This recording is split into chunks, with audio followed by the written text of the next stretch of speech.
Hello,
hello everyone.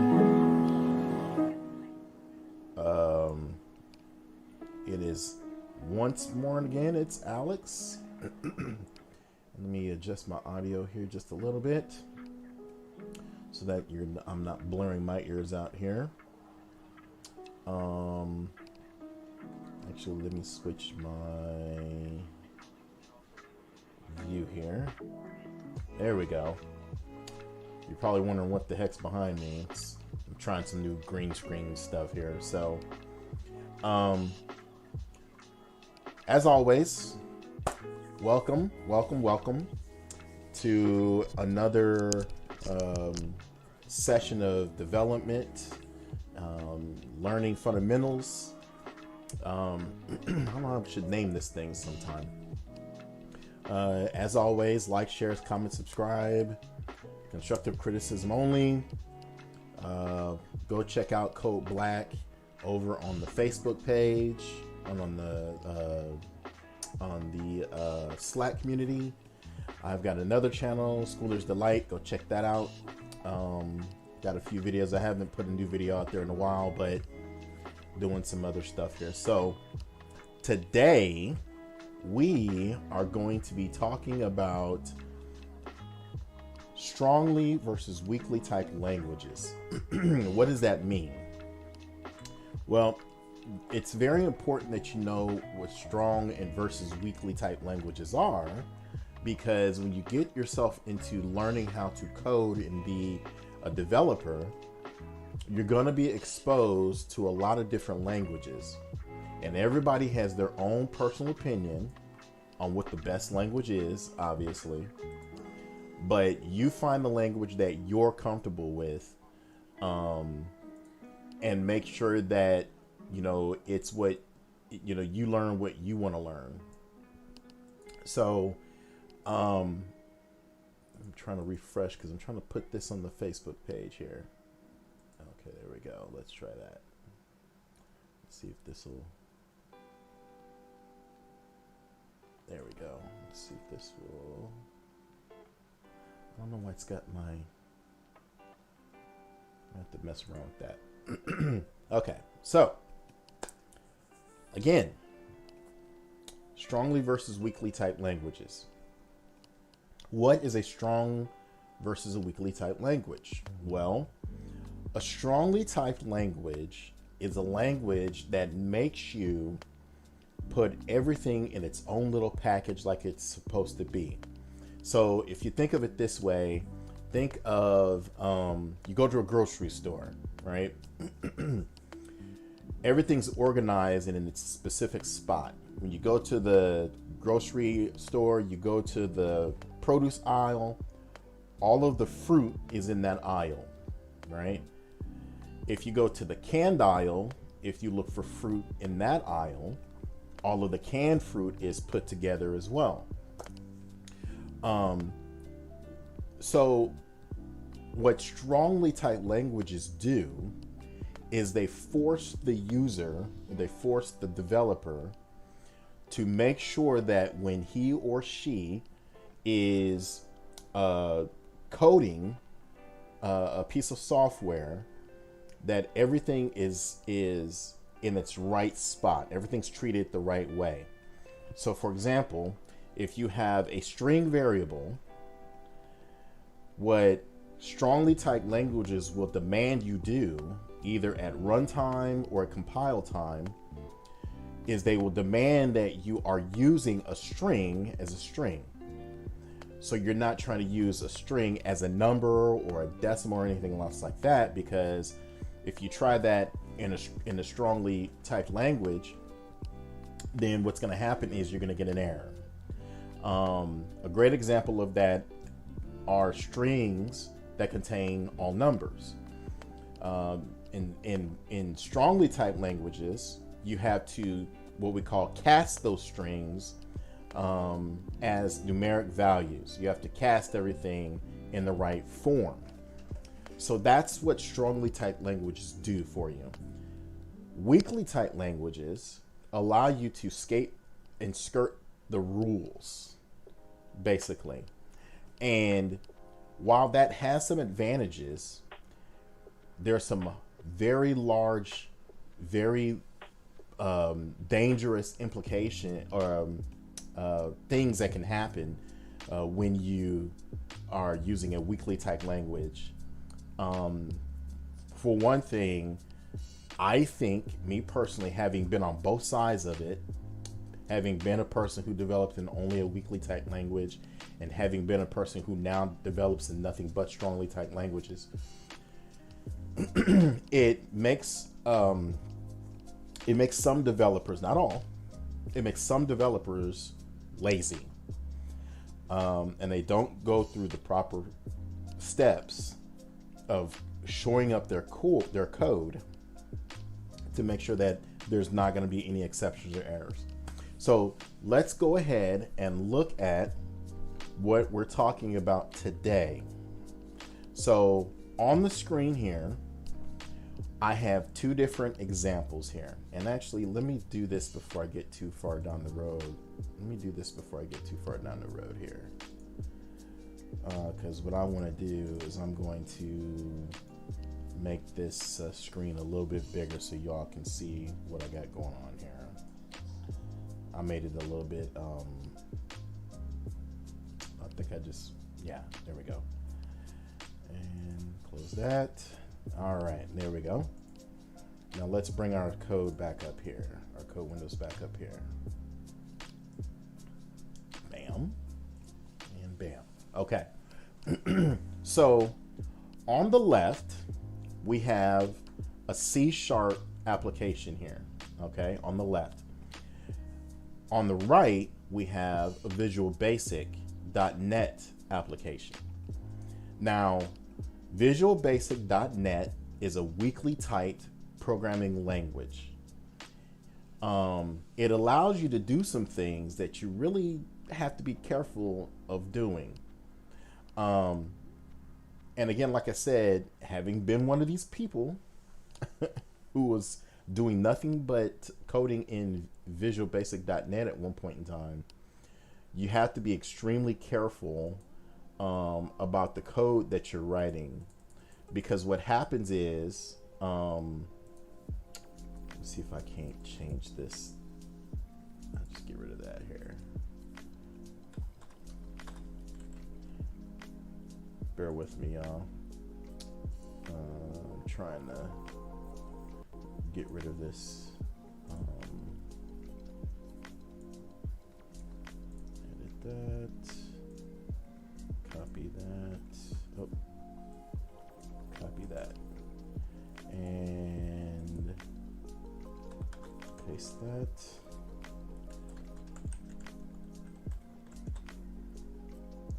Post that. There we go. All right. So back to it. So what I worked, and I'm going to get personal to myself here real quick. I worked in nothing but Visual Basic for a good 8 to 9 years, maybe 7 or 8 years. 7 or 8 years, I want to say. Probably 7 years, I think it was. And I learned a lot, but I developed some really, really bad habits. So I'll give you a great example of a really bad habit. In Visual Basic, what you can do is you can dim a string, or you can create a string, dim, some string num as string equals 1, 2, 3. Okay. I was going to put a semicolon there. So in Visual Basic, what this is, this can be right now it's a string, but Visual Basic will allow you to take that string and it will allow you to try to do a numeric calculation on this string. So let's see what happens here when I do that. So if I say sum string num plus 5, right? It won't let me do that. Equals like that. Oh, get rid of that. I'm so used to doing that. So, or better yet, let's do it this way. Dim sum int as integer equals 0. And let's say I want to add, I keep adding that semicolon there. This is what happens when you develop in one language for a long time. So let's say I wanted to add the 1, 2, 3 to the sum int. Okay. What I can do in Visual Basic is I can say sum int equals 5 plus some string num. Okay.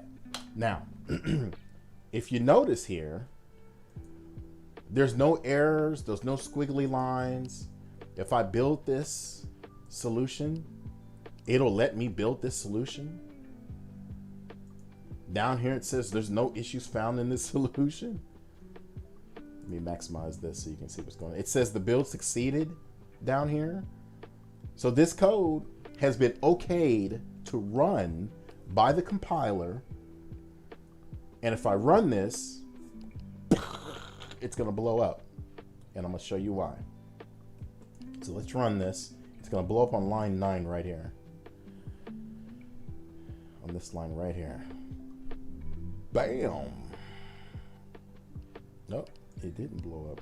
Okay, so let me go back through. Let me debug it this time, actually. If I hit F10, what happens is it adds the value of some string num to my sum int. It gives me the 128. Okay, it's been a while since I've done this. But what happens if I put a special character in here, like an ampersand, something like this, and then I try to run this? Watch what happens here. Because this is a string variable, right? The sum string num is a string. I'm pointing with my fingers here. The sum string num is a string variable, right? So ampersands are string data. It's string data. So if I hit F10, there we go. It says conversion from string 123 ampersand to type double is not valid. Why did it do that? Why did it blow up? Well, because Visual Basic, being a weakly typed language, allows the user, or allows the developer, like I said, to break the rules and to do some very sloppy things. That's not a knock on Visual Basic, because there's ways around that. If you're a good developer, then you recognize that you don't want that to happen. And then there's things that you can do to eliminate that from happening. So for example, there's a method called isNumeric, and you can say if isNumeric some string num, then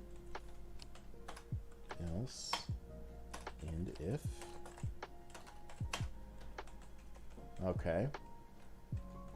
So then what happens is sum int equals 5 plus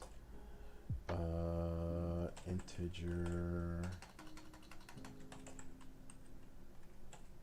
parse sum string num. Okay. So what am I doing here? Well, what I'm doing is I'm checking to see in Visual Basic if the value of some string num is actually a number. It has this nice little function here called isNumeric. And what it does is it evaluates the value of my sum string num or string.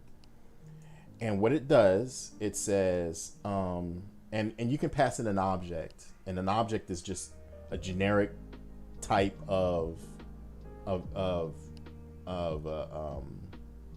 it's a generic type, right? And what that means is that you don't know what the type is. The function is going to determine that for you, because you're just checking for numeric values.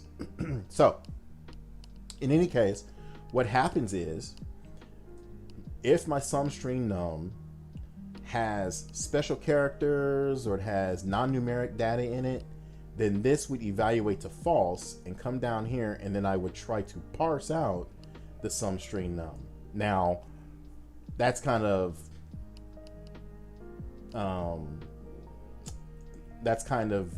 anticlimactic, because I'm just going to get a 5 here.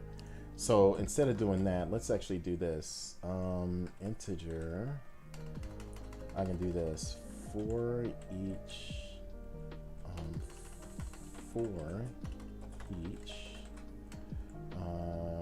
char in for each forgot how to do for each in Visual Basic. For each. For.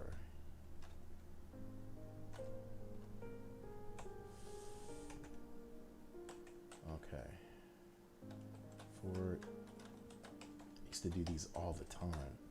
For each char in some string num as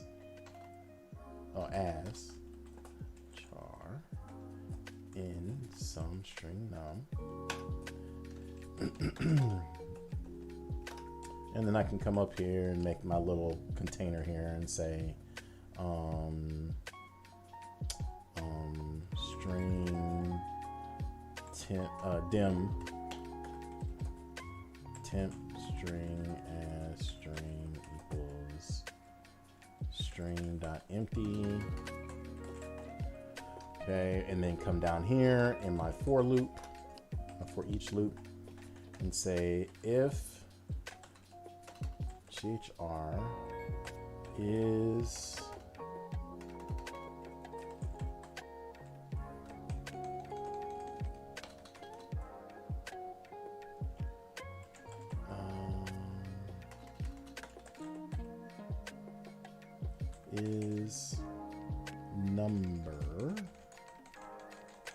number char,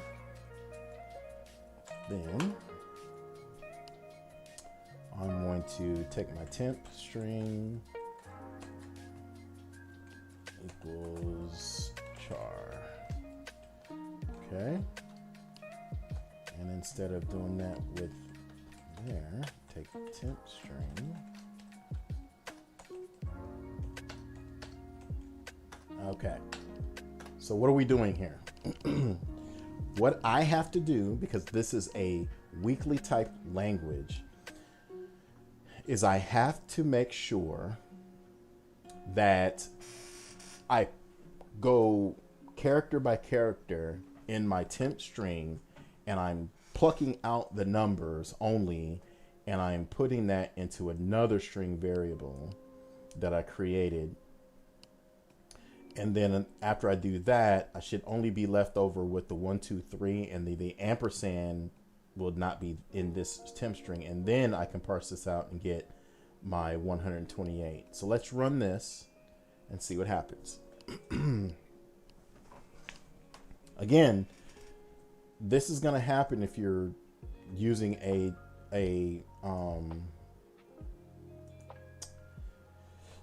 if you're using a weakly typed language. There's extra stuff that you have to go through. You have 10, have 10, have 10, have 10, have 10. So is char number? Yes, it is. It adds that to my temp string, and I'm left with 123. And then I try to parse that into a number.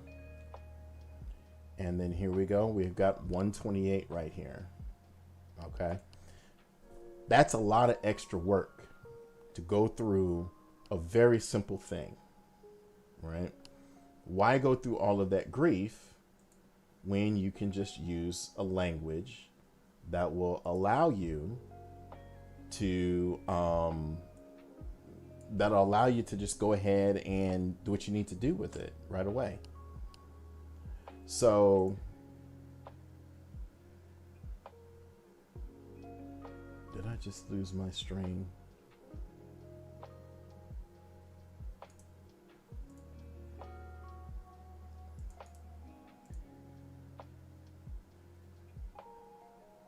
I think I just reset my stream here. Shoot.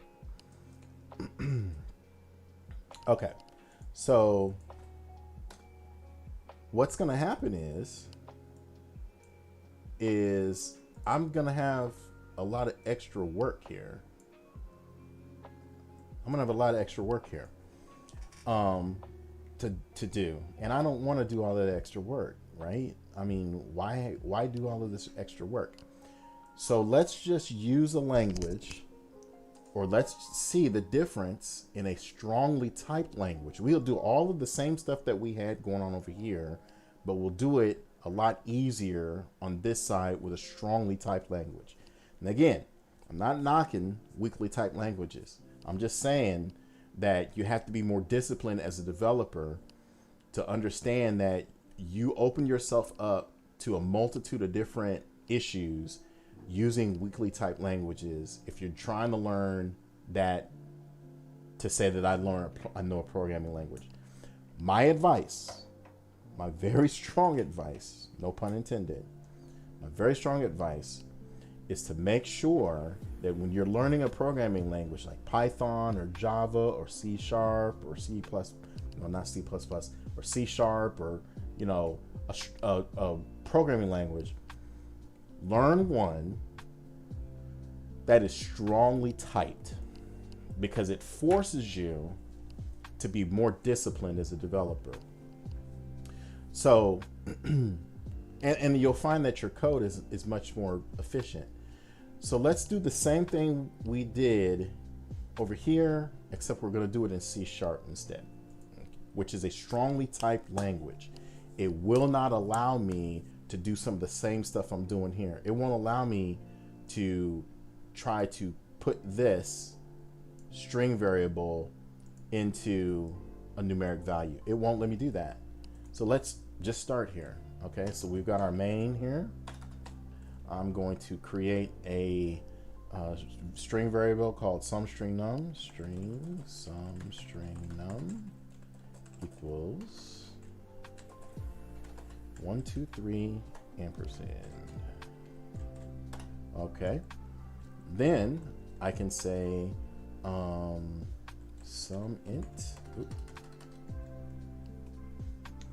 sum int equals 0. All right.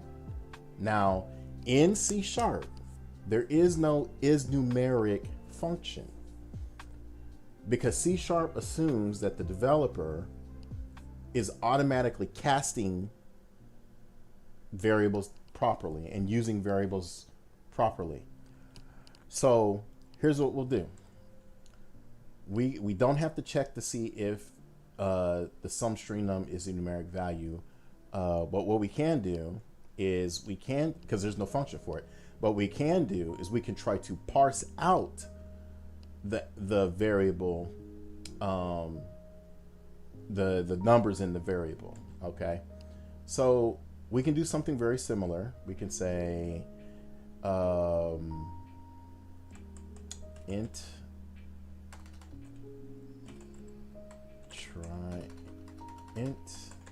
try parse, and this is a Boolean value. So if int try parse sumStringNum, comma, and then it's out.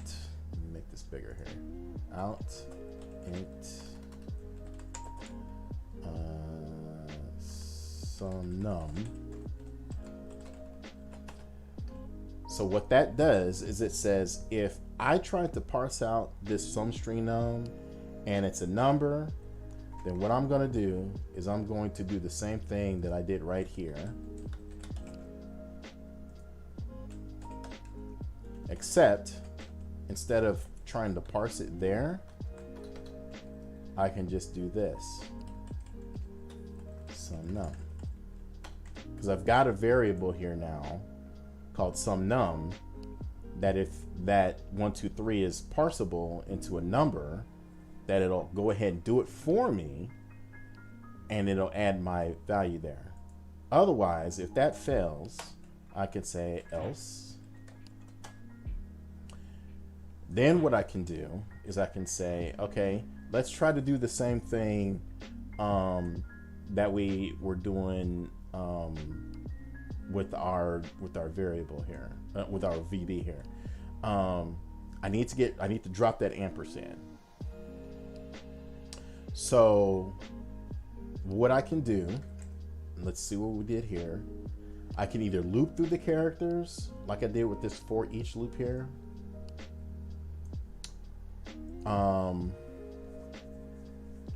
I can make a regular expression. You can do that in VB too, but I'm just trying to show, you know, folks the difference between the two here, right? What is that down there? Why is those open?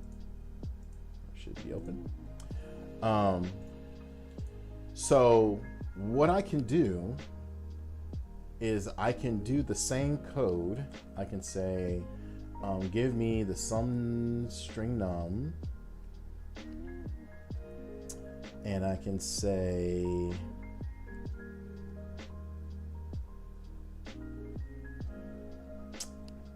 I'll just for loop it like I did for each, and then I can say var chr in sum string num. Okay, now here's one thing, right, that it does a little bit better. Instead of me saying as char, what's going to happen when I use this implicitly typed variable here? What I'm doing, what C# is going to do for me, it's going to type the variable for me. I don't have to worry about coming up and saying that there are going to be chars. It's going to do it for me right here. That's what this var is doing for me. So it's making it char automatically for me. So char is going to automatically be a char. I don't have to type it. It's automatically typed for me. Okay, so now, just kind of a shortcut. Now what I can do is I can do the same thing that I did here. And I can say if char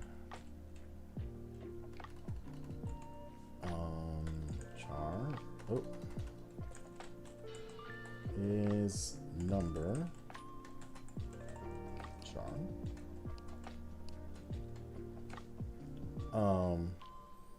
and actually instead of doing that, I can say, I can do this. Let me do this. I can say sum int equals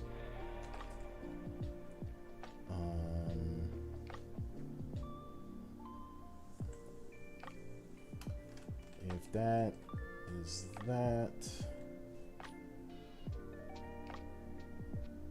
the chart is number. I use a null coalesce, a null coalescing operator here, which will allow me to make a one-line condition. So if it's a number, then I want to have to get 123 out of there though. Yeah, let me do it like I was gonna do it. Some just do it like I was gonna do it over here.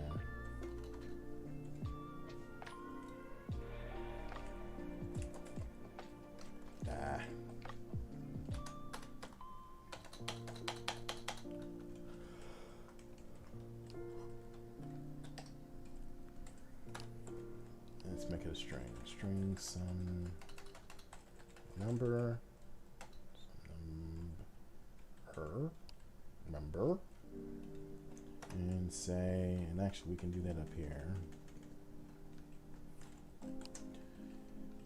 And then down here I can say some number, and actually I think I can say and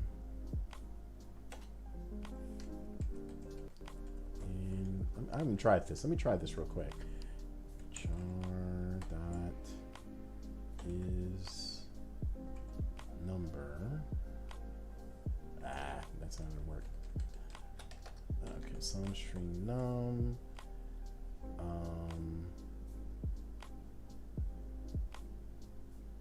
Let me try this. Sum number equals char dot is number char coalesce plus equal char, otherwise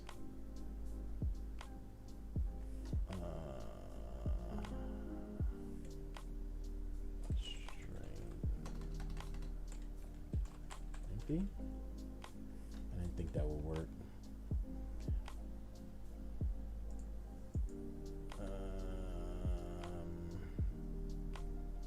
Some number, jar.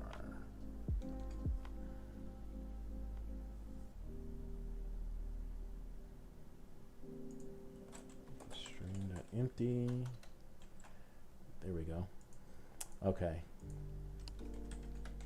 So what that's going to do is it's going to take my number up here, my alphanumeric value, and it's going to do the same looping, except what it's going to do, it's going to loop through each time and just add one, add the character there, and if not, then it just doesn't do anything with it. Actually, I should make this null. All right, and then I can say sum int equals 5 plus some number.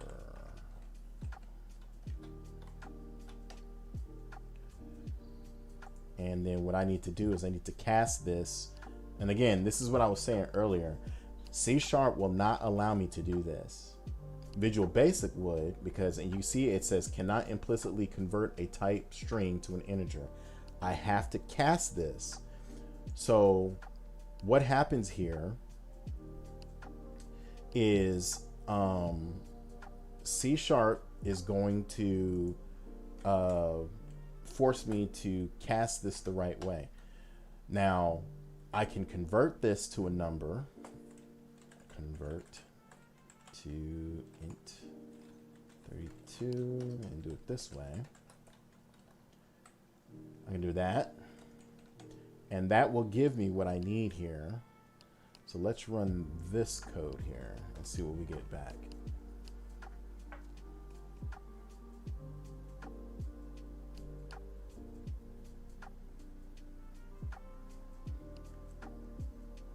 Okay, so I've got my 1, 2, 3 ampersand. It falls out of my condition because it tried to parse this out and it found the ampersand in there and it said no more, no, can't do that. So then I'm going to loop through each of my characters. Actually, I put that in the wrong spot. This needs to go outside the loop. There we go. Come back down. Come back down here. 5. So what's going to happen is 1, 2, 3, and then my ampersand was a null value. You know what? Stop that. I didn't mean to do it that way. Can I just put that on there? Yeah, I gotta have that on there.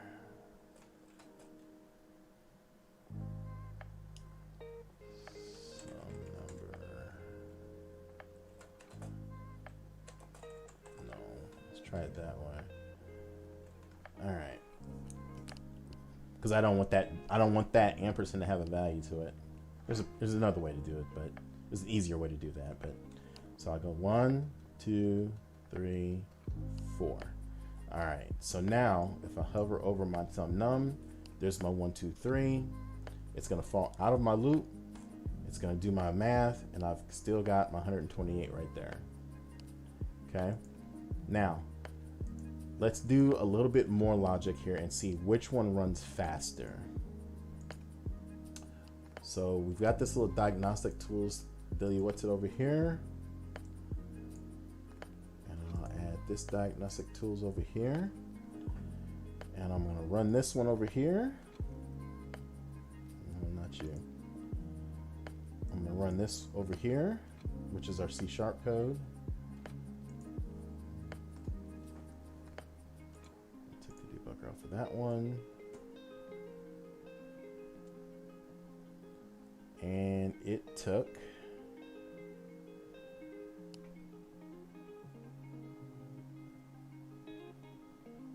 less than a second to run, I guess. Actually, let debug to here.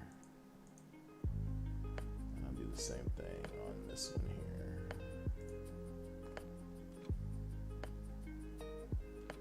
So if I run this to that debug point,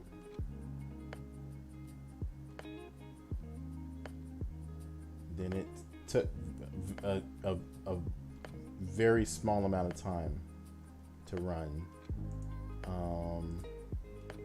There we go. It took 487 milliseconds. Okay. And if I stop that, so we've got, that's how long it took to get to that breakpoint. 487 milliseconds. Okay. Now let's run this one and see what happens. Find that. Got the diagnostic tools on there. This one took 499 milliseconds.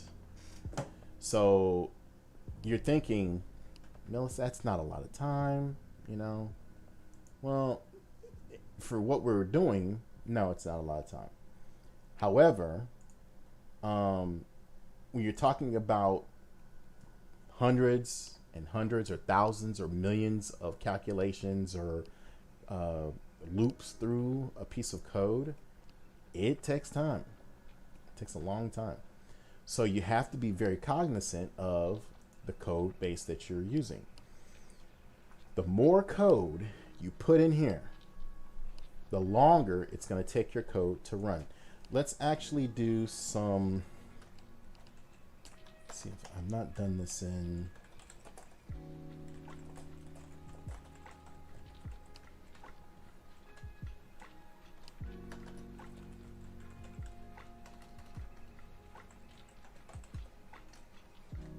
okay, let's try it here. SW stop. And this is just a stopwatch to check that we're going to start the stopwatch. We're going to start it and stop it, and we're going to output how long it took. So let's console right line number of seconds to run, and we're going to say and sw.elapsed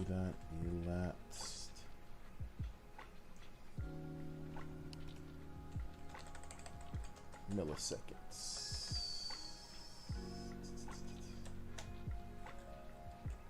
Okay, get rid of this hello world here.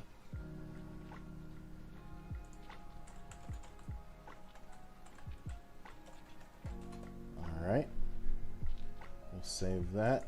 We'll do the same thing over here on our C# real quick. What did I put down? I want to be fair. Some string name, okay.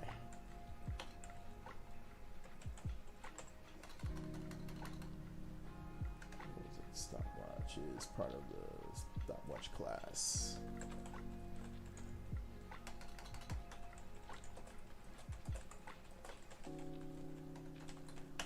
And I need to make a reference to that. And say sw.start. Start.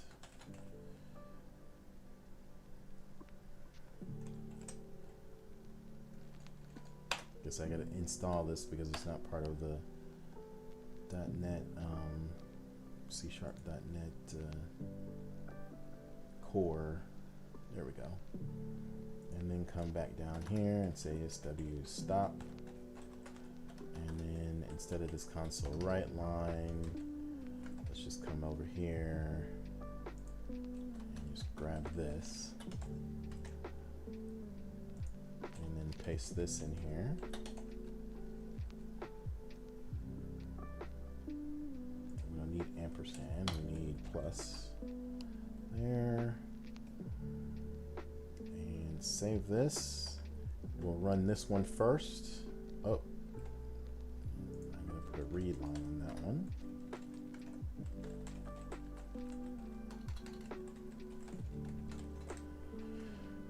Okay. So it took Took 11. It says 11. It's not seconds. It's milliseconds actually. I gotta change that.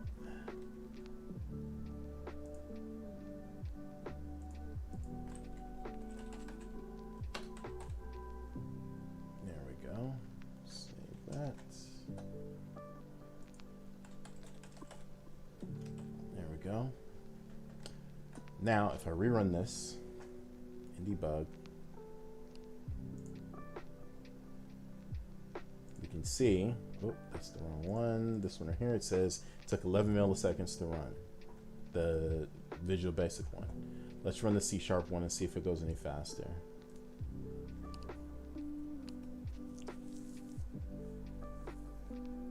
This one ran in 8 milliseconds.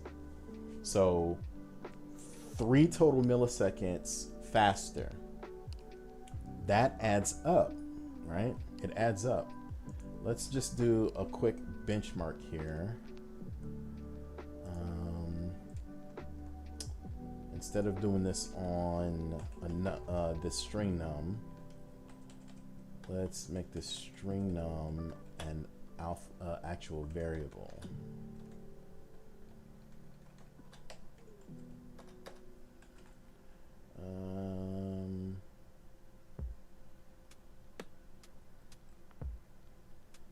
Dim large num as long equals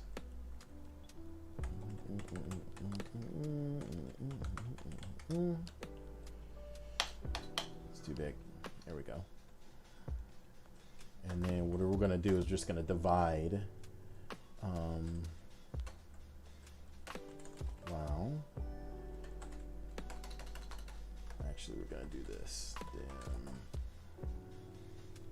large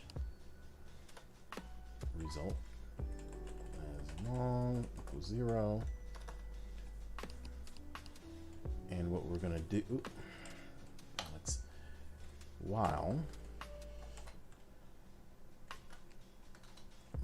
large result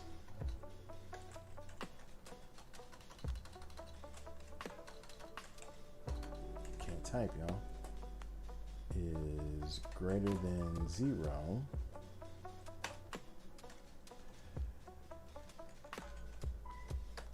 so then what we're going to do is we're just going to take large result equals large num and divide it by 2. And let's see how long that takes. Just simple math here. Okay. We'll do the same thing here. Get rid of all of this.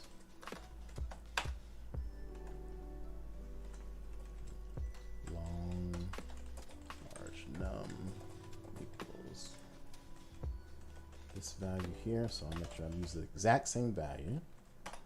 Long large result equals 0, while large result is greater than 0.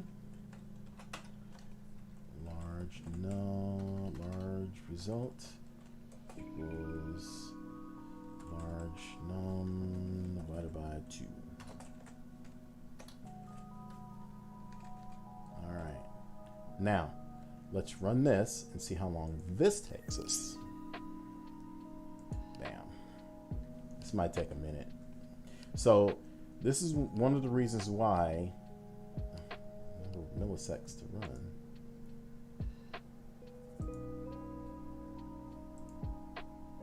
Yeah, that can't be right. That can't be right. Let's try that again. Oh.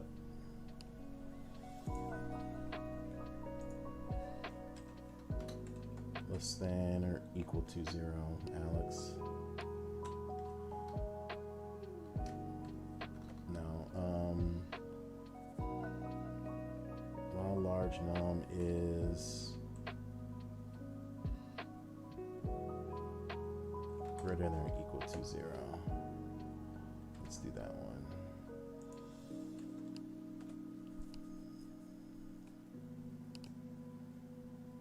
No, that won't work. Okay, so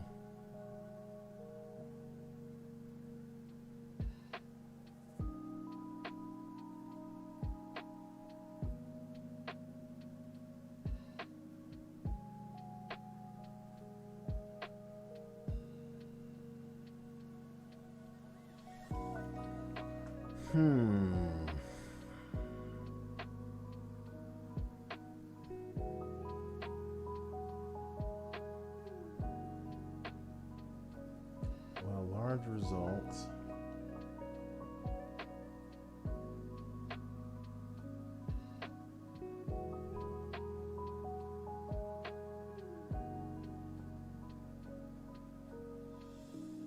Instead of a while loop, let's say do.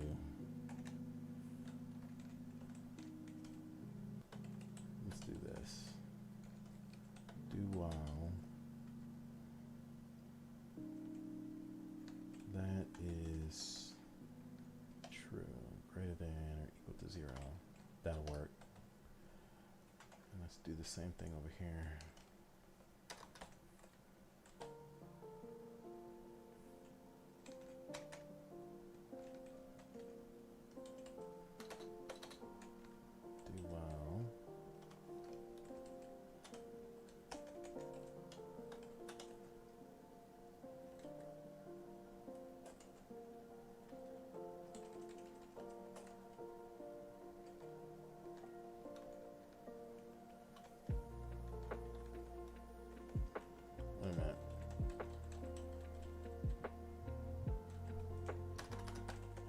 Do wow.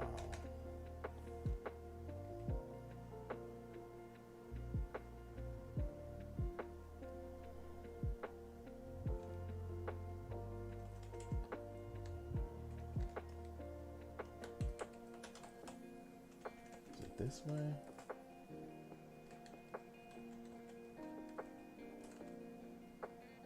Man, I'm so rusty on this.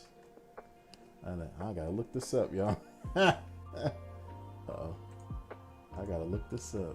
Do while on do while on vb.net. Jiminy crickets.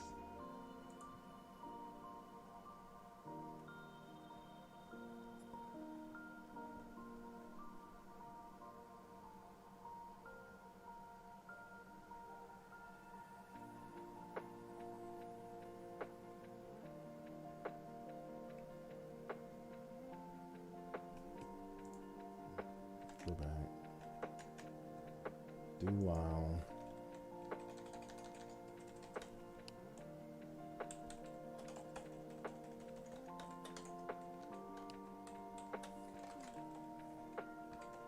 There we go.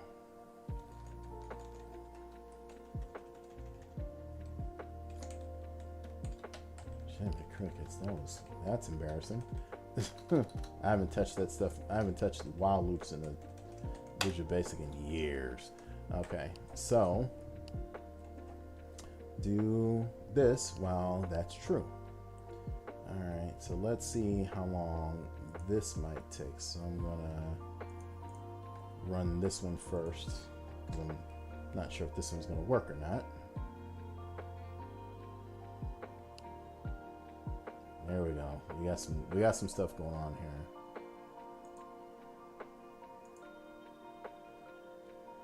Oh, that's gonna take way too long here. Let's make that number a lot smaller here. Let's by pi.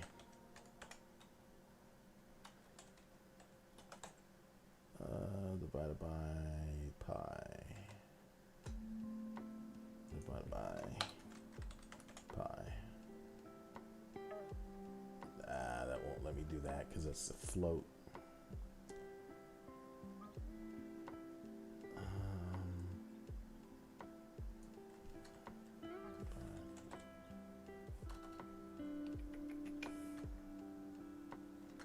Let's just do it by 100. 100, there we go. All right. That actually might take a lot less time. Uh-oh. To do it by 100. Actually, let's make it 1,000. I want it to get done tonight, you know. All right, so let's start running this and see how long it takes. And while it's running, just to kind of give you an idea of how much time this would take. Oh, it's actually done. No, it's not done. And actually, let's do this instead of milliseconds.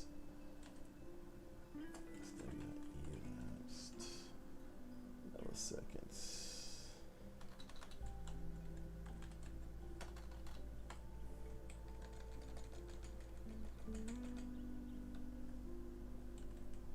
Yeah, let's just make it that way. All right, so here we go. Let's start this one up here. And let's see how long this takes to run. So while that's running, I'll just kind of pander and talk here. But this is the reason why you want to have code that's a lot, you know, it's, I'm getting into processing speed now, right? Which is kind of outside of what we were talking about earlier, but that's okay. Let's see how far along we are here.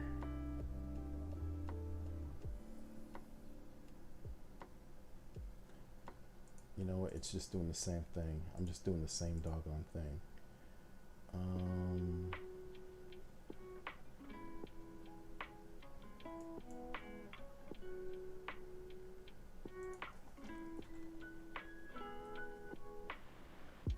Let me see here. That's doing what I expected it to. Large result. 1, 2, 3, 4.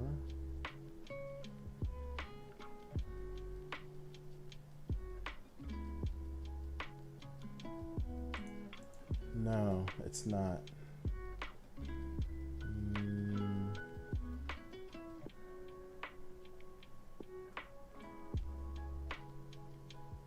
It's just taking the same thing and then it's. Let's do this. Math field equals this.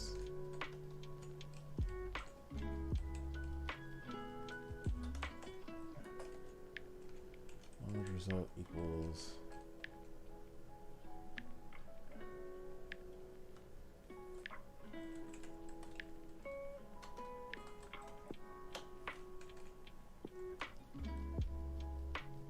see how that works.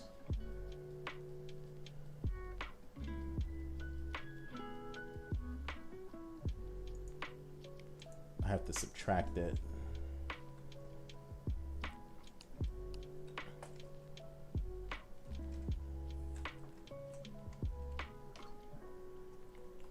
This way here.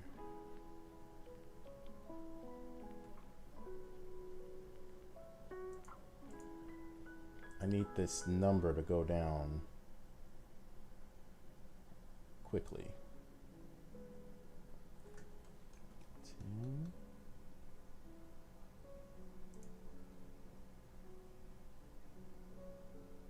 No.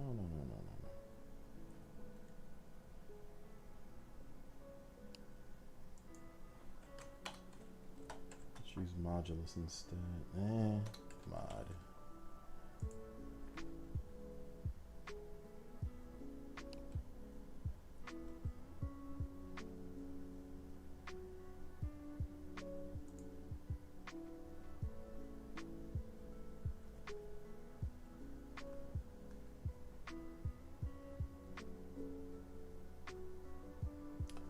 Oh.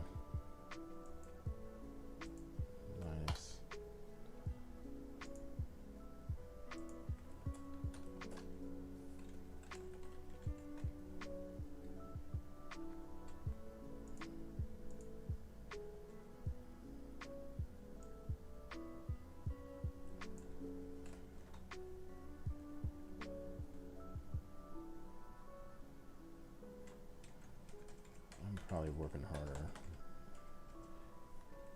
Equals large result minus this. That's what I need to do right there.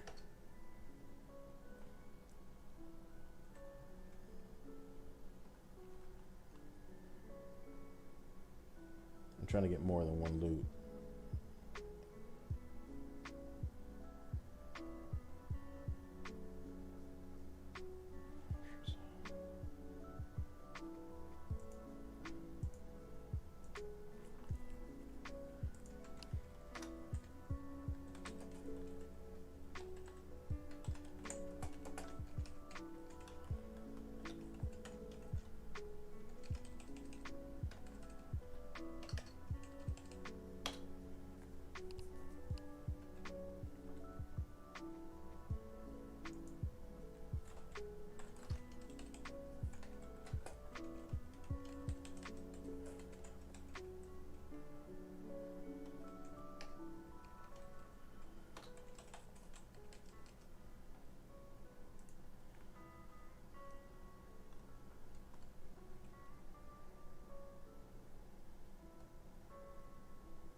Nope. I need that sum math to do something a little different here. So I'm trying to do some logic here. Okay, here we go.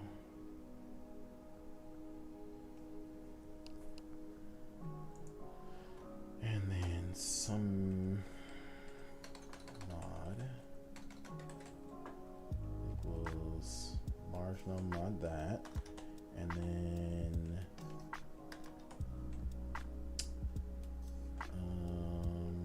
result minus sum mod.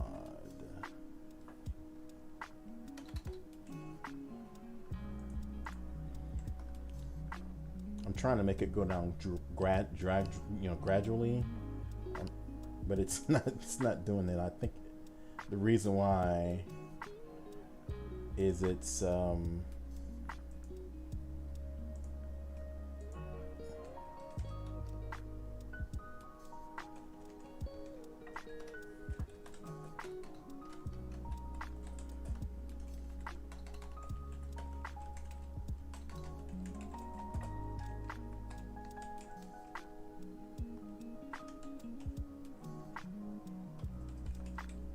what I'm doing. I need to let's try it that way.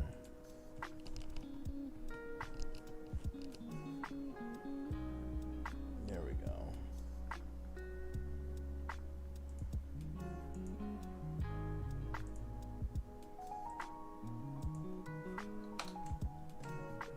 Actually, that's what I was trying to do.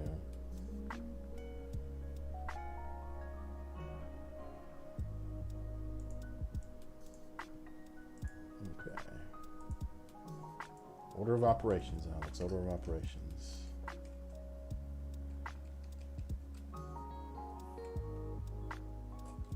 Minus results.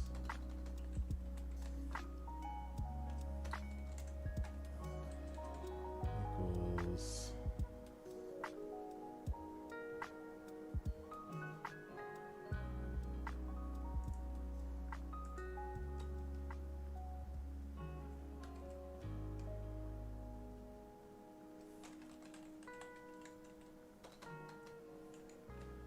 result.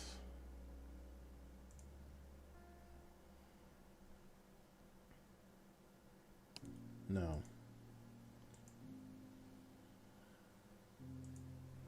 I just need to subtract minus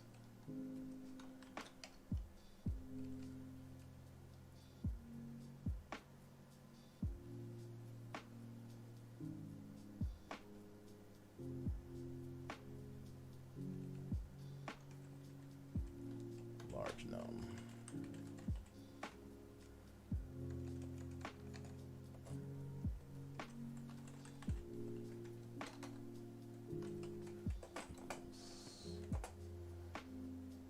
Minus large num.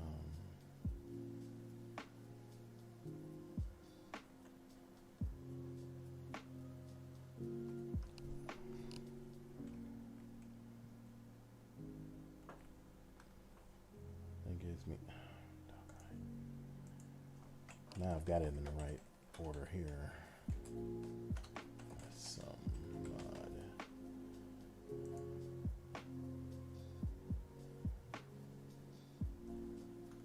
That should be a positive number now. There we go. And then when I go through again, 4,000, it's not subtracting.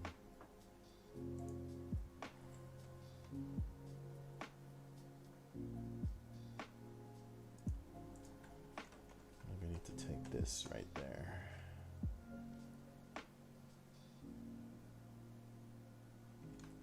It's because I'm recreating this value here. And all I need to do is I just need to subtract the number. Probably making this much harder than I need to right now.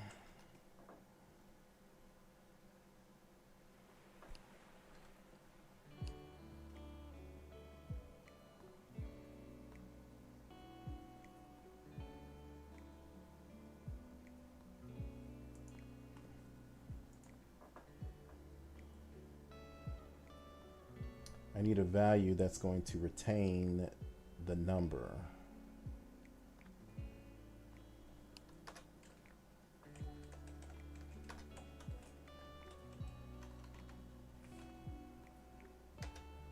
Actually, it's 1, 2.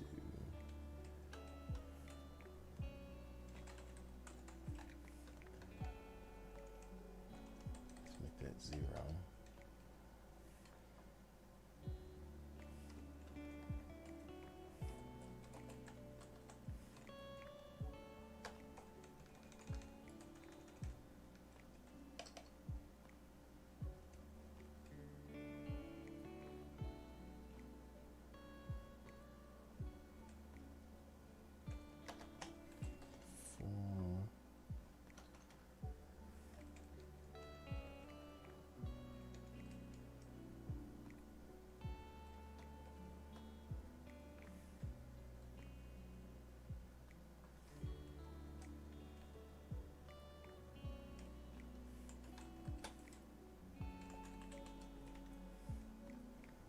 Let's see how that works. That might be actually better. I think that's probably what I'm trying to do. 56. That's what I'm trying to do right there. I said it is for loop. But I'll need to make it a much larger number.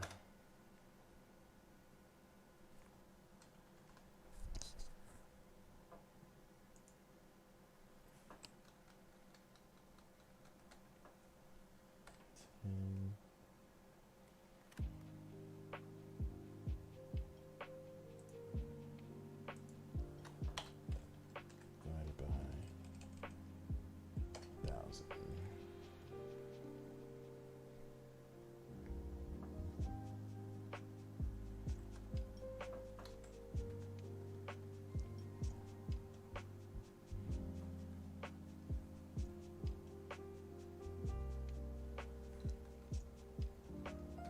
Okay, let's run this. Let's let this run and see how long it takes. I don't need new result, and I don't need sum mod anymore. I just need those two. Let's see how long that takes. And while that's doing it, we'll come over here to our other solution and do what we're doing here for I equals 0, I is less than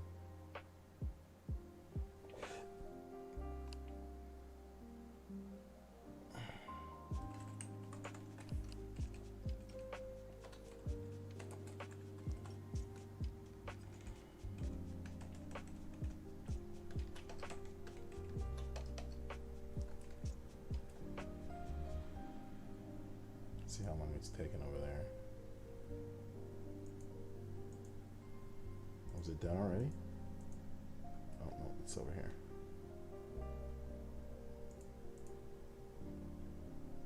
I think we probably set our sights way too large on this. Let's make a much smaller number.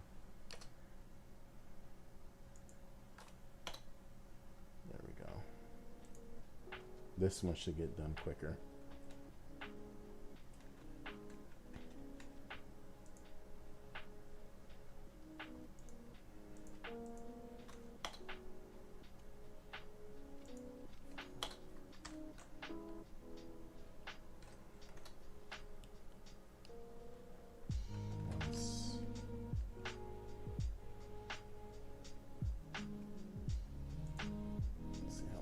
Takes.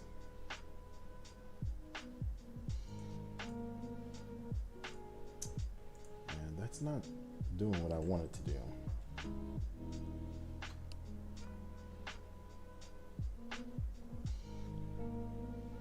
Three, 43, 42.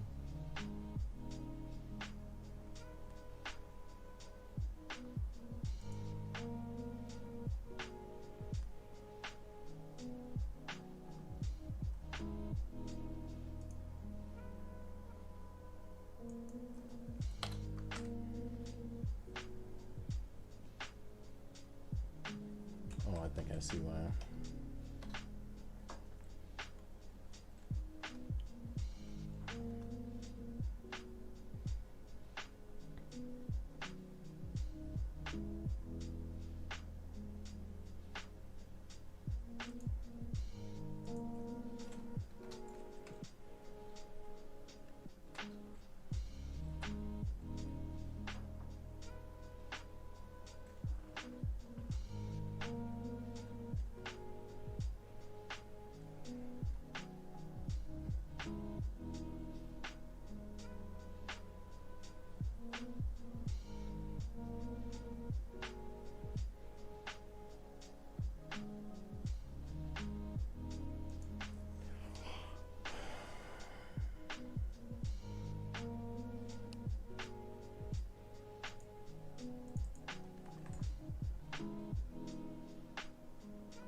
Let's try to run that there and see. Okay, that took 3.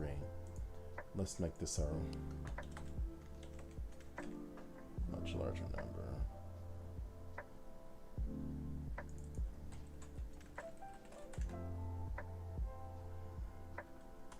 See how long that takes. Uh-oh. Oh, it's too large. It's too large. Let's make it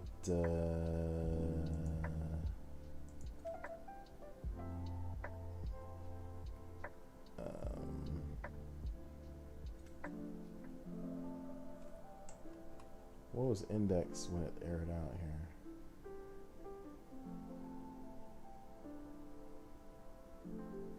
Let's make it 700,000 to 700,000.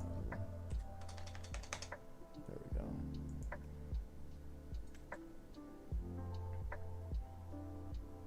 That only took 2 milliseconds to run though.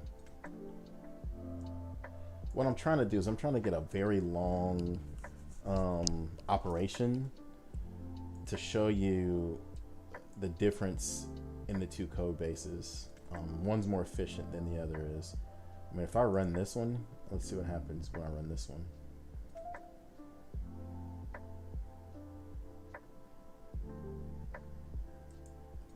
Yeah, this one's gonna take a minute. Yep. And it's gonna error out too.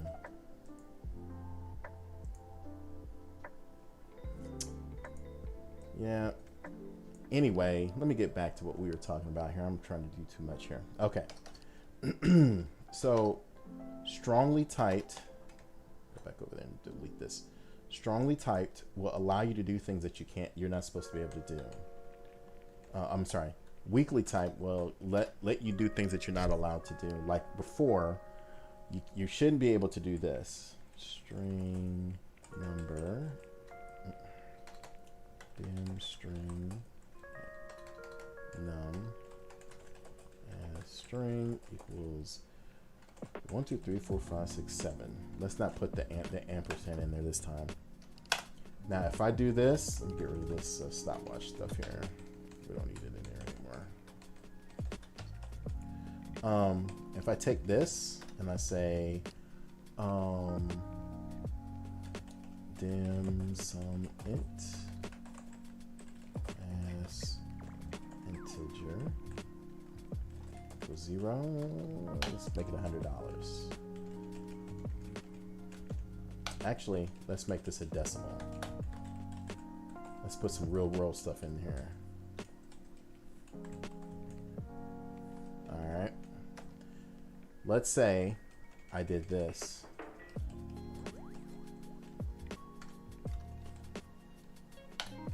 Okay.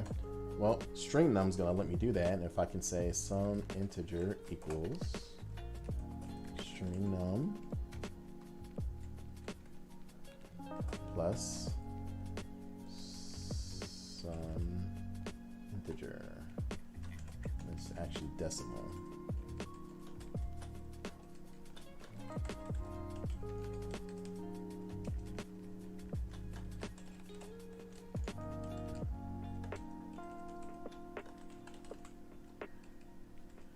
Actually, I can just do this plus equals string num like this.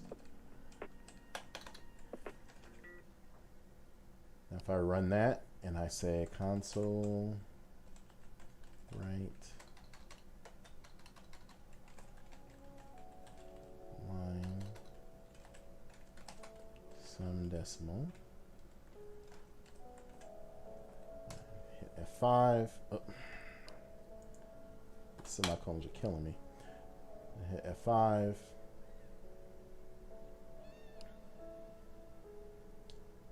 It lets me do that. It shouldn't let you do that. It should not let you do that because this is a string variable. So think of it this way. Let's say you have a web service that passes you string data. And instead of it passing you a numeric value, let's say you code it this way because you think you're always going to get a number in that field. But one of those fields comes back as a string.empty, like this. Or null value.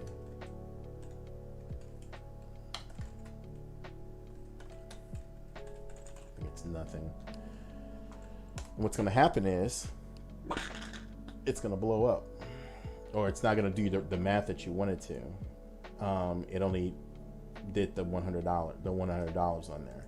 Now, there is a way to make Visual Basic do strong stuff, and that is by putting option strict on. And then what it does is it says, hey, you can't put a double in a decimal, so make it a decimal, like so. And I think it's actually it's M. I think it's M, right? Yeah. There's a D for decimal.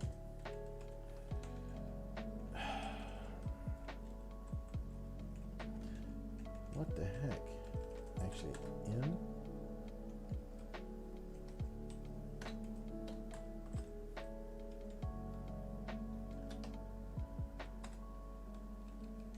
I think it's stripping that off of there.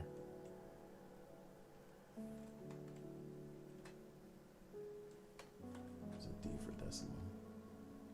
Yeah, it takes the 0 off of there. That's new. I've never seen it do that before. And then it's telling me you cannot cast a string to a decimal. It won't let you do that. So option strict on basically turns Visual Basic into a strongly typed language at that point. So then now I have to cast this to a decimal like this, and then it'll let me run that.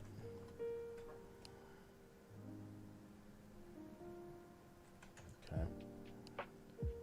But in C#, you don't have to worry about that. You just do the work. So you basically take what you got here.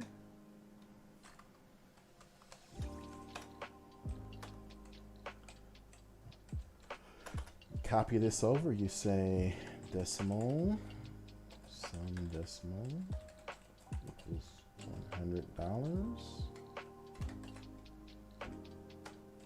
And then I say string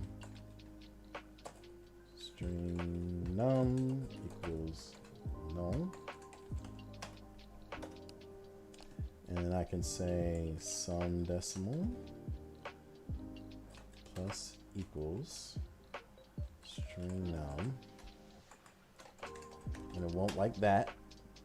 So I have to do a conversion on this as well. Now, I don't have to put an option up here for strict or not strict.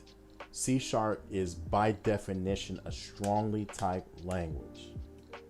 So it makes you cast and type everything properly. So I have to convert to decimal. There is no option to be sloppy with your code in C#. See? There we go. So again,